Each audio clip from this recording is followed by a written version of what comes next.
Did WWE finally set up new storylines, new feuds, big moments, big heel turns, face turns, setting the groundwork for the future of SmackDown on Fox? All that and more right here on just the answer is fucking no. They didn't do any of that. But what they did do, we'll talk about it.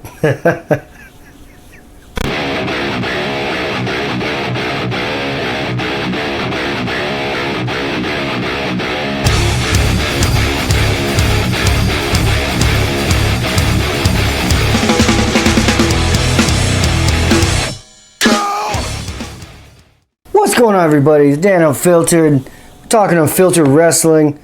SmackDown. It's the holiday episode, so everyone just buckle up and brace yourself for that. Like every year.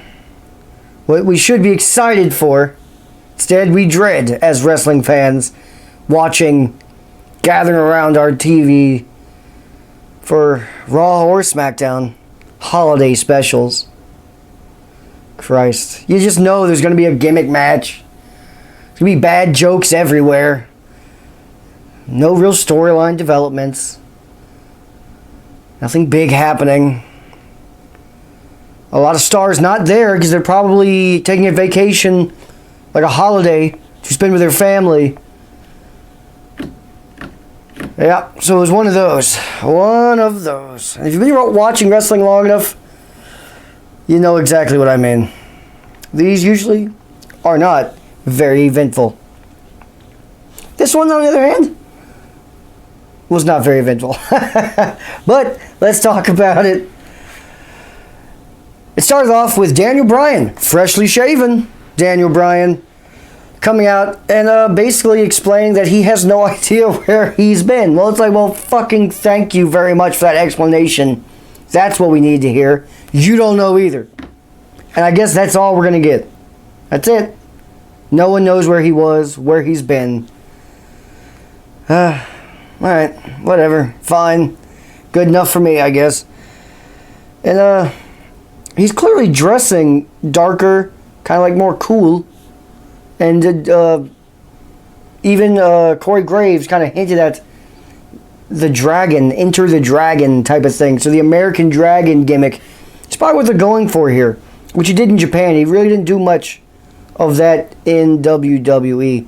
Be cool to see it now, but it's going to be strange seeing it as a face. Let's see, let's check it out. But he came out, he basically just, the main talking point for him was he mentioned how he saw his daughter for the first time without hair, without long hair or a beard, and she cried. And he had a nice little thing about how she didn't recognize him for who he was. She only recognized the Daniel Bryan brand. But he recognized who he was. Slightly corny, but I'm okay with it. I'm okay with it. It's good enough. And then he wanted a piece of Bray Wyatt. Miz comes out instead. And I was thinking we might be getting a Miz heel turn here. No Miz heel turn. He just proclaimed he also wants Bray Wyatt, which, you smell that? It smells like a triple threat. There's a chance. They're definitely doing a three-man feud. Something's going on here. Miz then says Bray Wyatt's his. He wants to take the Universal title from Bray. Baron goddamn Corbin, King Corbin, comes out to a very ruckus chorus of boos from Brooklyn. Nice job, Brooklyn. It was nice. Like, that wasn't get off my TV heat. That was legitimate good heel heat. He got booed. Like, nice. And Baron makes just a couple bad jokes, like he usually does. Mentions Daniel Bryan's kid, Birdie. Yeah, I mean, we all knew what was happening. Like, if you've seen an intro to any wrestling show, you've seen all of them, basically. Two faces on one side, a heel comes out, who has a known ally, Dolph Ziggler. It's not a shock when moments later, here comes Dolph Ziggler from behind, attacks Daniel Bryan and Miz. Clearly, we've set up a 2-on-2 tag match for the main event. It's a formula. It's a formula. I guess the best line in here that anyone had that just stand out was King Corbin said that they both have failed, not just as wrestlers, but as fathers. The crowd, ooh. Well, at least it makes sense because they have put it in our face clearly about The Miz and both of his daughters and Daniel Bryan and his daughter. Like, they've made that over the last year or two a big thing for their characters. So fine. Might as well talk shit about them, right? Yeah, it was an alright opening. It's just, I'm just kind of tired of the formulaic. Two faces are in the ring. Here comes a heel with a known ally. Well, we know what the main event is. Feels like we just see it every week. Then they had a backstage thing that was kind of odd, but I kind of really liked it. Heavy Machinery was backstage, and Mandy Rose, because they're about to have a match with the Revival in a holiday special match. A 30 Miracle on 34th Street fight. All right, I'm okay with the name. It's clever, but these always go poorly. But Otis and Tucker, just talking about the street fight they're about to have, and here comes Mandy Rose, walks in. Apparently, she got Otis in the Secret Santa. I guess all wrestlers are doing that this year. It's just a thing that they put it on. Good idea, because it creates a nice, weird dynamic you wouldn't normally see. Interactions between wrestlers. It's actually kind of a clever thing. Might even set up feuds if they were smart. But this is just for fun. Mandy said she drew Otis and got him a ham. Since the ham got screwed last week, he got himself a ham. And then he took it, had a big bow on it, on the meat side too. So get the fuck, the thing's probably been touched by everyone. Get the fucking bow the hell out of here. Put it on the Tupperware. Put it on the foil. Don't put it on the fucking ham. And where's the plastic over it? Keep it warm. Keep the juices in. What are we doing? What are we doing? Come on, Mandy, step it up. Step it up. But yeah, he took it. He looked like he was in love, and then she kissed him on the cheek. Lucky bastard. Lucky bastard.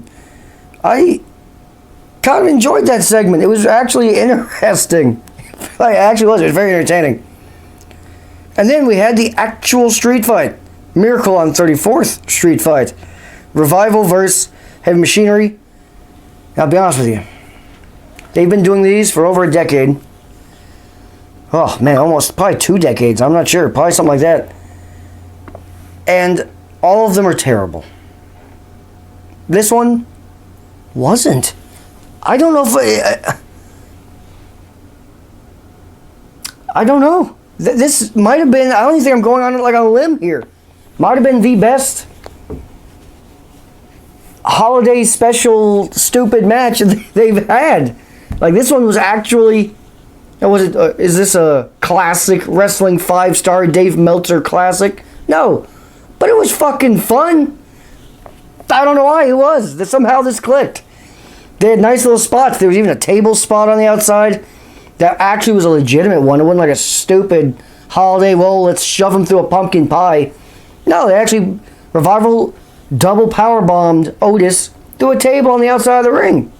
It looked nice. The table broke well. It was a nice little spot. And then they got a Christmas tree, brought it into the ring, put it in the corner, went to throw Tucker into it. Tucker counted it and launched, I think it was Dawson. Scott Dawson? Yeah, probably Scott Dawson. No, I think it was Dash Wilder. Who cares? Same guy. Just one has hair and the other one doesn't. And launched him into the Christmas tree, like legs spread, nuts first, right into it. It was fun. It was fun. Then, a weird little moment. The Revival took Tucker up like the ring ramp, and one of them held him down with his legs open. Yeah. Yep. And the other one grabbed a bowling ball and like bowled it down the ring ramp. And we've seen this spot before. This is not new. This has happened in wrestling in WWE before. And then, it hits him in the nuts and we get like a little thing. He must have obviously closed his legs right at the last second, and he just hit him in his knee pad, and then he just sold the knee thing. Like, what? It's not a real ball, bowling ball anyway. The whole spot is for it to hit you in the nuts, man. Sorry, you gotta eat that one. Instead, it's like, what the hell was the build-up for? Hit you in the knee pad, who cares? It's not a real bowling ball, man. We can hear it sounding like that. Plastic as it's going down the thing. It sounded like plastic. But the finish of the match, they had they fucked up the ham. These bastards, man. These cold-blooded bastards. The Revival knocked the goddamn ham off the announce table and onto the floor. Just sitting there, its ass in the wind, right on the floor. And Otis, obviously, was none too pleased about it. Especially when I think it was Dash Wilder, grabbed it and fucking football Gronk spiked the ham right onto the outside of the ring. Oh, what a waste. Pig lost his life for that damn thing. We're just using it for this. But yeah, Otis was not happy. He threw one of the fucking assholes away, and then Dash Wilder, I can't remember which one did what. Just one of the Revival guys grabbed a candy cane, which is basically just a kendo stick with the candy cane coloring, and whacked him multiple times, Otis, with it. Otis kind of like hulked up where it didn't affect him at all, and then grabbed him and did a belly to belly suplex into a pile of presents that were outside the ring. It just looked nice. We know it's just cardboard, but it looked nice. It was fun. He goes under the ring, grabs a bag, which the Brooklyn crowd didn't really react to. I think it's because they knew it's not. Well, they know it's not gonna be thumbtacks. This is now a PG show. We don't do thumbtacks anymore. But that's usually what the bag signifies. So they were quiet because they were curious. Like, what the hell is in that bag? He dumps it out. Otis dumps out the bag. It's Legos. That's great for Christmas. And they do kind of fucking hurt. They really do. They suck. And he grabs Scott Dawson. Yes, it was Scott Dawson, the bald bastard. And just gives him a simple body slam. I wish it was a bigger move, like at least a suplex. But he just body slams him on the Legos. It got a really good reaction from the crowd. It really did. And when he got up kind of like Mick Foley, Mankind style, Cactus Jack. And the camera got a good angle of his back. And instead of thumbtacks being stuck all in it, it's Legos. And the crowd still oohed and awed like it was thumbtacks or barbed wire or glass. It's Legos. It was fun. It was pretty good, man. It was. And then he has a nice little spot where he has one of the Revival guys over on his shoulders, like an electric chair formation, and grabs the other one. He does a little suplex with both. It was fun. And then what they have, the compactor? I think that's the name of it, the compactor. They hit it over. I wish they would have hit it on the Legos just for a nice finish. But overall, it was way more fun than it had any right being. Like any right. It had no business being fun. Speaking of things that had no right being fun, next up we had Carmella versus Sonya Deville. This had no right being fun, and it proved it. It wasn't fun. It was terrible. This was awful. I just have one question. Why? Why?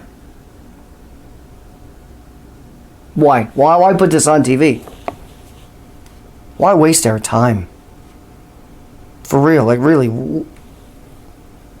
Why? It was a squash match. Carmella squashed Sonya Deville. Is Sonya ever gonna? I thought she has like an MMA gimmick. She actually has good theme music. If you're just gonna have her get squashed, take away the lighting on her entrance. Stop making her seem like she's actually good. Got squashed by Carmella.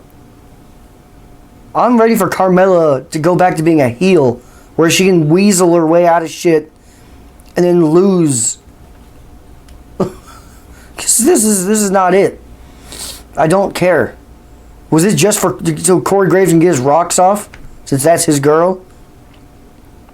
I don't know, but this was a waste of everyone's time. It didn't make Carmella look better. It didn't make Sonya. It made Sonya Deville look like trash. Yep, and she taps out, and they even played up as like, oh, this is a big win for Carmella because you made a former MMA fighter tap out. First of all, Sonya, I don't remember the last time she's won a match. She didn't have credibility in this company. None. Beating her means nothing. It means absolute jack. Then afterwards, there was a nice little backstage moment with Otis and the broken ham. Yeah, I like broken Matt Hardy. You know, it's the broken ham. And as he's walking, shocked, holding the broken ham, there's Mandy Rose. He apologizes to her about the ham. Okay, whatever. He apologizes about the ham, puts it down. She says it's okay, it's fine, and then hugs him. Great big old hug. And she's wearing a very nice dress, by the way. Oh, and she looked great in that dress. And when she peeled away, I knew it too. When she hugged him, I was like, ooh, that's disgusting, because he was covered in sweat.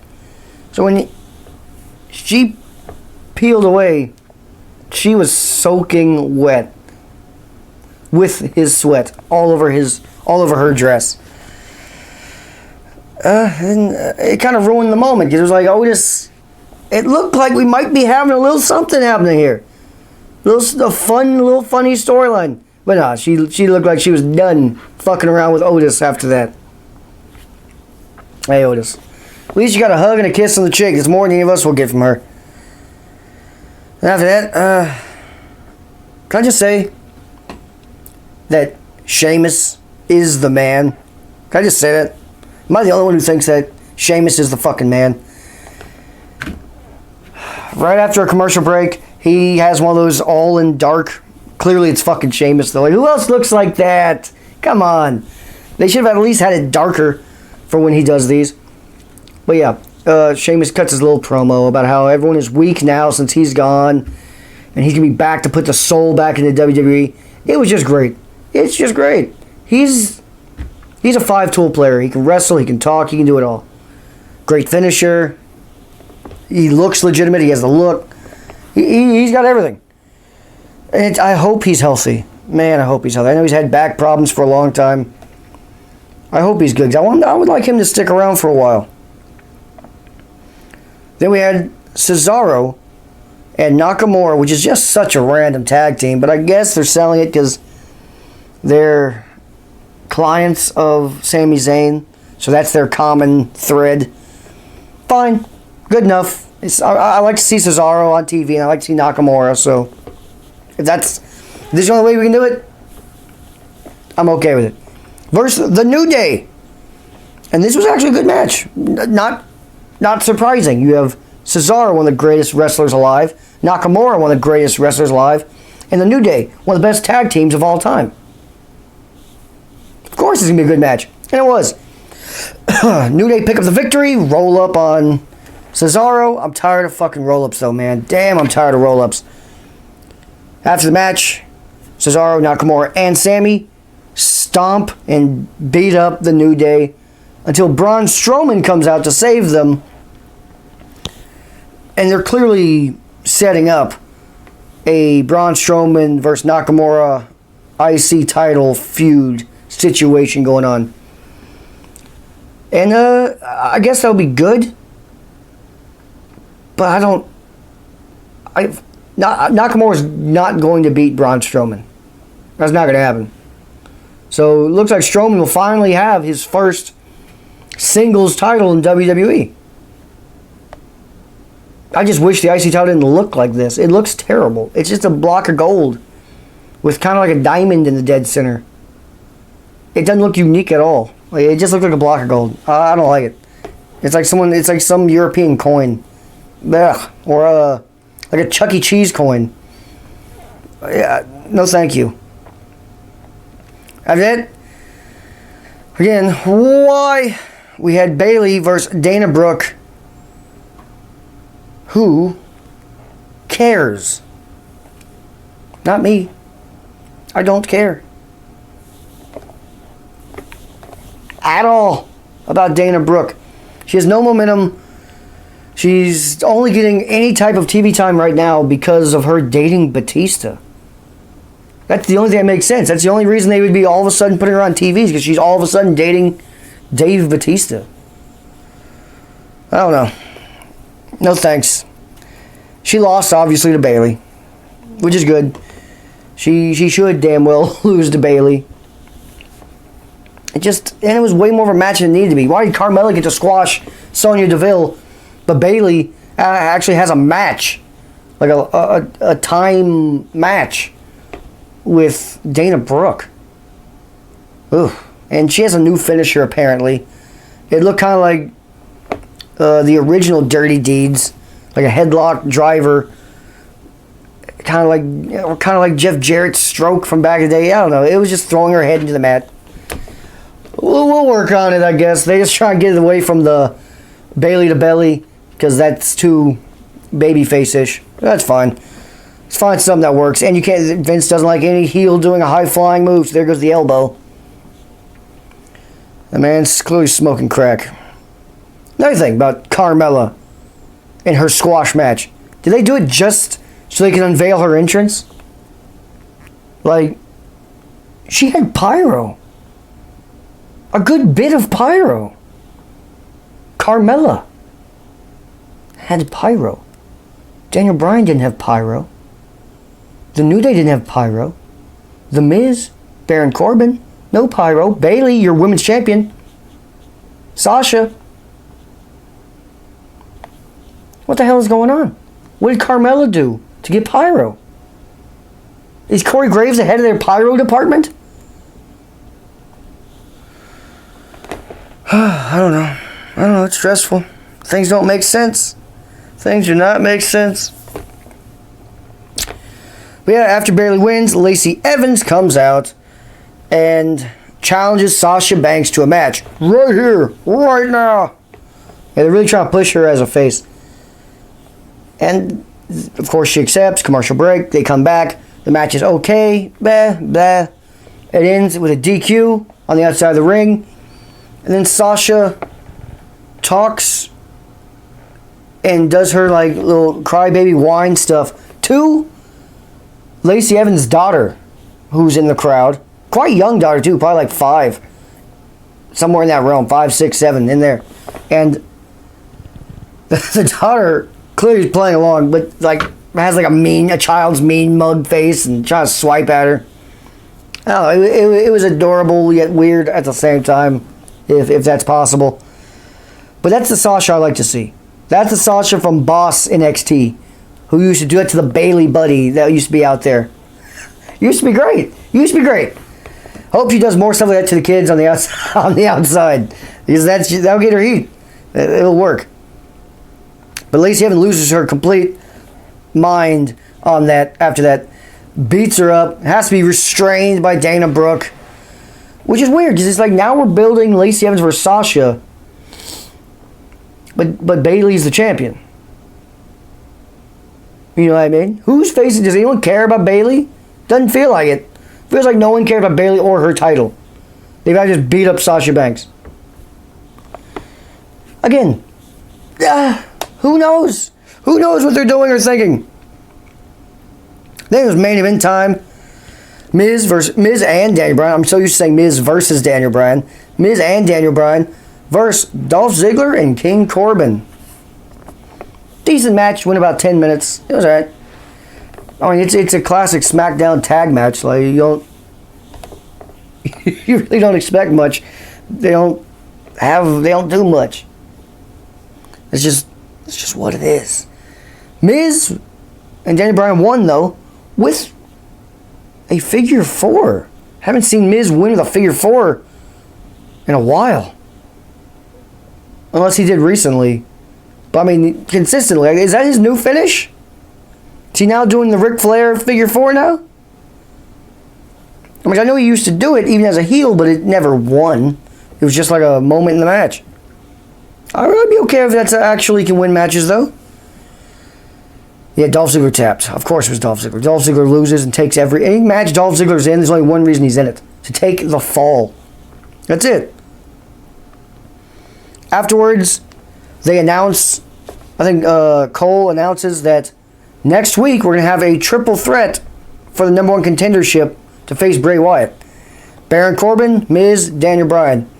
So it's like, damn, Dolph, you're in this match too, but no one cares. Nobody cares. Go to AEW, homie. You have a better shot there. But let's be serious, Baron Corbin has no chance of winning that because he's a heel. They're not going to have him versus Bray Wyatt. Makes no sense. And I'm not sure if this is for the #1 contendership at Rumble or like in a couple weeks. I think it's at Rumble. And if that's the case, then it's got to be Daniel Bryan. We just saw Miz face The Fiend. Not sure if we're going to get that again in a month. I don't know. So I'm assuming Daniel Bryan is going to win that. And then they had, right after Cole and made the announcement, the light went blum, blum, blum, blum, blum. Lights went down. Fiend's thing was starting. He never came out. He laughed. The little Bray Wyatt laugh happened. And it just faded to black. That was it. Probably Law and Order came out next. Who the fuck knows what happens after SmackDown? I changed the channel. So, who knows? But, overall, it was decent. It was decent. For most holiday episodes, it was better than most. It'll probably be better than what Raw is going to put out on Monday for their Christmas special episode. Just saying. It probably will be. So, at the end of the day, I will grade this holiday special of SmackDown a C+. C+, which if this wasn't a holiday episode, this was just a normal episode, this probably would have been a C-. But I'll give it a couple extra points because normally holiday ones are complete and utter cringe the whole time. This wasn't. And the holiday special match was fun. And that never happens. Normally, I want to watch it alone with my girlfriend hiding somewhere so she doesn't see Cesaro wearing a pumpkin or something like that. So thankfully that didn't happen. It was actually entertaining. That's all I expect from those holiday debacles. Alright, but let me know down below what your grade was or what you thought of this episode. And if you are still here, you are a real one. And if you know anyone who likes to watch wrestling, let them know about my channel. Because again, only wrestling fans know wrestling fans. Appreciate it.